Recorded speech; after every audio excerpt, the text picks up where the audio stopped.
Hi there, I am Veronica. I'm so thrilled to be with you in this perfect setting in Yellowstone National Park. Behind me you can see Lake Yellowstone. I did hike up a mountain after driving up a mile, then I walked up the rest. There is water to that side and there are mountains behind me over there. So what are we going to be talking about today? We're actually going to be talking about how powerful your imagination is and how you should approach it with fun, with creativity, through the eyes of a child. And we're going to be talking a little bit more about that today. If you would like to learn more about me or do some coaching with me, VeronicaIsles.com is the place to go. I will help you manifest just about anything. Whatever your goal is, we will find the way to make it happen. And I will work with you every step of the way.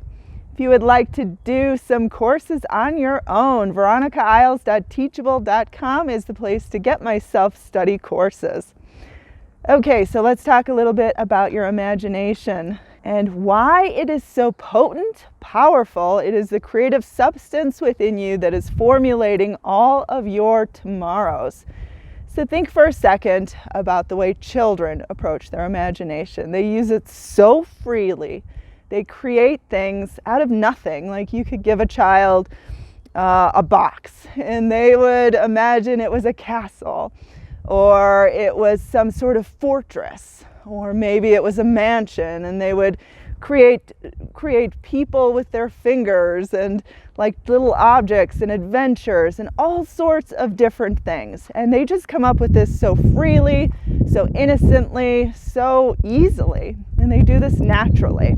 Like you don't have to teach a child how to imagine. Every child does it. It comes to them so naturally. Just observe a 5-year-old playing with something.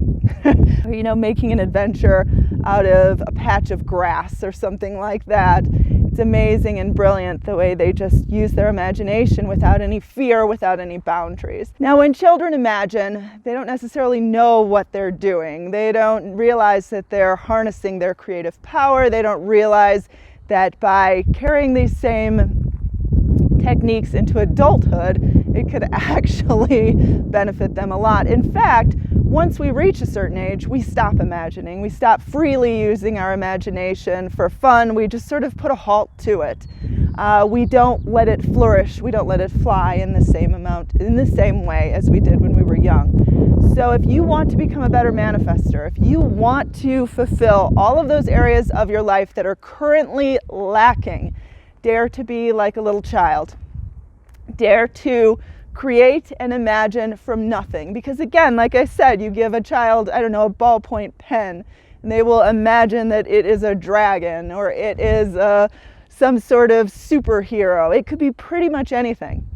So basically they're creating things from nothing. So dare to be that innocent, dare to go out on a limb such as that, and you will amaze yourself at what you can accomplish. Your imagination is so important.